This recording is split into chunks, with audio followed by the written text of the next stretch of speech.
سلام دوستان، امیدوارم حال همگیتون خوب باشه.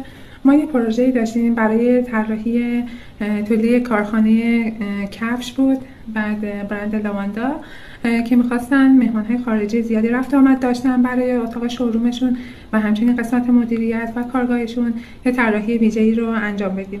به خاطر همین ما اولین اولویتی که داشتیم این بود که مهمانهای خارجیشون بیشتر از کدوم کشورهاست، که بیشتر کشورهای عربی بودن و ما پس سعیمون رو کردیم که بیشتر در واقع تجملاتی تر بریم جلو و قسمت شوروم رو لوکستر طراحی کنیم. که اولین کارمون در واقع اون پارتیشن بندی اون فضا بود که ما 200 متر زیر بنا داشتیم و باید 3 طبقه میشد که طبقه آخر رو براشون روف گاردن طراحی کردیم که توی پلان ها خدمتتون نشون میدم.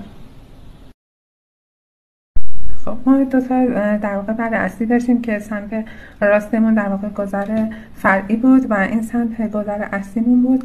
ما اومدیم کاملا فضای کارگاه رو از سمت مدیریت و شوروم جدا کردیم و راه پله رو دوی گوشه قرار دادیم که ما نورگیریامو از این دو سمت کامل بتونیم تهویه مطبوع رو برای قسمت کارگاه داشته باشیم.